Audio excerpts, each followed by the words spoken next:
آپ اس کے اگر اس کو 1 سال یا 2 سال 3 سال بعد بھی دیکھیں گے اور اس کے بعد بھی اگر وہ مکمل ہے تو وہ اس کا مکمل ہونا جو ہے وہ آپ کو محسوس ہو جاتا ہے. بعض اوقات کبھی کبھی جو ہے ہم اس مطلب مرحلے میں ہوتے ہیں جب شروعاتی فیز میں ہوتے ہیں تب یہ کانفیڈنس نہیں ہوتا ہم میں کہ ہم اپنی چیز کو انالائز کر سکیں اور اس کا ایویلیویشن کر سکیں.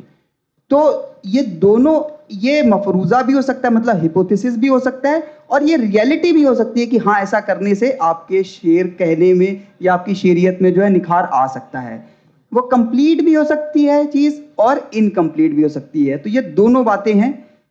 صرف اور صرف اس کی تصدیق کیسے کریں یہ ہی ایک مسئلہ ہے, یعنی کہ اس کو پرمانت کیسے کریں کہ یہ ٹھیک ہے. تو یا تو کسی استاد سے اس کو مطلب وہ کر لیا جائے, یا اپنے یار دوست جو آپ کے مطلب ساتھی جو جسے کہتے ہیں کہ لیکھک متر جو ہے ان کے ساتھ ایک وہ جو ہے ان کے ساتھ مکالمہ کر لیجئے, سنواد کر لیجئے, تو سولوشن ہو جائے گا. اس لمیٹڈ ٹائم میں جتنے سوال آ سکیں. اچھا یس پلیز, آپ کچھ پوچھ رہے ہیں, شارٹ میں پوچھیں. میں یہ پوچھنا چاہتا تھا, اکثر لوگ کہتے ہیں بھی دل ٹوٹتا ہے تو شاعری آتی ہے, تو میں کبھی کبھی سوچتا ہوں دل ٹوٹنے سے ہی اگر شاعری آتی تو سارے پتی پتنی مہان شاعر شاعرہ ہوتے. جی اکبر الہ آبادی صاحب نے کہا تھا کہ درد کو دل میں دے جگہ اکبر, درد کو دل میں دے جگہ اکبر, علم سے شاعری نہیں ہوتی. تو مجھے نہیں معلوم, میں پھر وہی بات اس پہ آؤں گا کہ یہ ہو بھی سکتا ہے اور نہیں بھی ہو سکتا ہے, لیکن ہاں دل درد سے خالی رکھنے پر تو قطعی شاعری نہیں ہوگی. یہ بات ہے. بالکل صحیح بات. Any other question from the audience? میرا سوال ابھیشیک بھیا سے ہے. ابھیشیک بھیا, مجھے یہ پوچھنا ہے کہ جیسے ابھی سیشن ہوا, ہم نے دنیا کی تمام بھاشاؤں میں شاعری ہوتی ہے, اردو میں تو خیر پاپولر ہو گئی ہے. عورتوں کے اوپر بہت شعر کہے گئے, مطلب شاعری ایک بڑا پورا ایک سلسلہ ہے جس میں عورتوں سے گفتگو کو غزل کہا جاتا ہے. پر میں اگر یہ جاننا چاہ رہا ہوں کہ عورتوں نے شاعری بہت زیادہ یا تو اردو ادب میں کی نہیں, اور اگر کی تو اتنا پاپولر نہیں ہوئی, یا پھر یہ بھی کہہ سکتے ہیں کہ اس مردانہ سماج نے انہیں وہ اجازت, انہیں وہ فریڈم دی نہیں. کیونکہ ابھی جیسے یہ سیشن چلا, آپ نے ولی صاحب کا ذکر کیا, غالب کا ذکر کیا, میر کا ذکر کیا, ایک بھی عورت کا ذکر نہیں آیا جو ایک مقبول شاعرہ ہو. مجھے جاننا ہے ایسا کیوں. یہ پہلی بات تو جو آپ کہہ رہے ہیں اس کے لیے میں شرمندہ ہوں. مطلب آپ کا سوال بہت مناسب سوال ہے. ہوئی ہیں شاعرہ, ایسی بات نہیں ہے کہ نہیں, لیکن ہماری سماج کی جو جکڑ بندیاں ہیں اس سے کوئی انکار ہم نہیں کر سکتے. شعر کہنے والے لوگ ہوئے ہیں, ایسا نہیں ہے. محلقہ بھائی چندہ سے لے کے بہت سارے نام ہیں, اور نظمیں زیادہ کہیں ہیں, غزلیں کہنے والے لوگ کم ہوئے ہیں. بعد میں آپ پروین شاکر اور دارا بانو وفا کو جانتے ہیں, بہت سارے لوگ ہیں, سارا شگفتہ سے لے کے, یہ نام بہت ہیں. لیکن ابھی چونکہ ذکر تھا غزل کا اور کلاسیکل شاعری اس میں زیادہ آئی تو نام بچ گئے. لیکن جو آپ نے بات کہی ہے اس بات کو دائیں بائیں گھما کے کوئی فائدہ نہیں. ہمارے ہاں ایسا رہا ہے, اور ظاہر ہے آپ جس طرح کی چیزیں ہمارے گھروں میں رہی ہیں, کسی بھی چیز کے لیے جو ایک پرمیشن, جو ایک حد تک آپ کہہ لیجئے کہ ہر بات کے لیے ایک آدمی کا منہ دیکھنے کی جو بات رہی ہے, تو اس معاشرے میں شعر کہنا اپنے آپ میں ایک بات رہی ہوگی, اس میں کوئی شک نہیں. میں سیدھے طور پہ اپنے ایک پرشن پہ آتا ہوں, اپنے کوشچن پہ. ایک نئے لکھنے والے ہونے کے ناطے میرا یہ پرشن ہے کہ خیال سے ایک مضمون خیال میں آیا, ذہن میں آیا, اس سے غزل تک کا سفر کیا ہوگا آپ کے بھاشا میں؟ کیونکہ ایک میں نیا غزل کا پاٹھک ہوں, نیا پڑھنے والا ہوں, اور آپ ہی کے شعر کا ایک مضمون ہے, خیال ہے کہ یہ ایسا خواب ہے غزل لکھنے کا کہ جو میری آنکھیں اتار لے گیا ہے. تو اس کو ریختہ لرننگ کی اور نردیشت نہ کر کے آپ سے میں جواب چاہوں گا. ابھیشیک بھیا آپ مجھے بتائیں. جی بھائی, پہلی بات تو یہ ہے کہ غزل جب آپ اتنے جذبے سے کہنا چاہتے ہیں کہہ لیں گے, کوئی مسئلہ نہیں. بات یہ ہے کہ سب سے پہلے جو اس کا قانون ہے, جو اس کا انوشاسن ہے, جو ڈسپلن ہے, اس کو ہم ایک نظر بھرپور دیکھ لیں کہ ردیف کیا ہے, قافیہ کیا ہے. جو میٹر جو لفظ ہے نا, غزل میں دو ہی چیزیں ہیں جس کے بغیر غزل نہیں ہوتی, وہ ہے قافیہ اور میٹر. تو سب سے پہلے ان چیزوں کا انتخاب, اس میٹر کا انتخاب کریں آپ جو سب سے آسان ہے, اس میں مشق کریں آپ. ایک غزل نکال لیں, 2-3 شعر کہہ کے ایک غزل پوری آپ نکالیں. میں بتا دوں گا, وہ اس میں کوئی مسئلہ نہیں ہے، بس بتا دوں گا. اس کے بعد ایک جب آپ بحر پر آپ قابو کر لیں، اس میں 2 غزلیں کہہ لیں، اس کے بعد پھر کوئی ایک بحر لیں. دیکھیے 37 38 40 بحریں ایسی ہیں جس میں زیادہ تر اشعار، زیادہ تر غزلیں آپ کو اس وقت کہتے ہوئے لوگ ملیں گے، ہے نا. باقی تو ٹھیک ہے کتابوں کے لیے ہیں، وہ ایک بات ہے، لیکن یہ انوشاسن، یہ ڈسپلن سمجھنا بہت ضروری ہے. سب سے پہلے کچھ وقت لغزش ہوگی، کئی بار آپ مذکر اور مؤنث جنڈر میں پھنس جائیں گے، کئی بار قافیہ گڑبڑ کر جائے گا، یہ ساری چیزیں ہوں گی. لیکن ایک وقت ایسا ضرور آئے گا کہ آپ 4-5 غزلوں پر اصلاح کے بعد 6ٹھی غزل آپ کو آئے گی کہ آپ 1 مہینے بعد جائیں گے اصلاح کے لیے. اصلاح آپ کو لینی ہوگی، لیکن آپ کو 1 مہینہ لگے گا. آپ کو لگے گا کہ اس میں ٹھیک تو لگ رہا ہے صحیح. آپ ادنڈ نہیں ہوئے ہیں، آپ ایسا نہیں ہوئے کہ انڈسپلن ہو گئے. آپ کو لگے گا کہ 1 مہینہ لگا کے دیکھ لیتا ہوں، مجھے لگ رہا ہے صحیح ہے. پھر جب آپ لے کے گئے تو اس میں بھی خامیاں کم نکلیں گی. پھر دوسری غزل میں شاید آپ 1.5 مہینے بعد جائیں استاد کے پاس، پھر 2 مہینے بعد جائیں گے. اور یہ سلسلے کے بعد آپ دھیرے دھیرے، استاد بھی آپ کو کہے گا یار اب وہ آ ہی رہے ہو 3 مہینے بعد، اب ایک کام کرو، تم بتا دیا کرو، ہو گیا معاملہ، ہو گیا فارغ الاصلاح ہو گئے تم، ختم ہو گیا تمہارا معاملہ. تو یہ ہوتا ہے، سب کو ایک ایک قدم ہی آگے بڑھانا ہوتا ہے. آپ بھی بڑھائیں گے، کوئی مسئلہ نہیں. غزل کوئی کیا ہے، کچھ نہیں ہے، چنتا نہ کریں.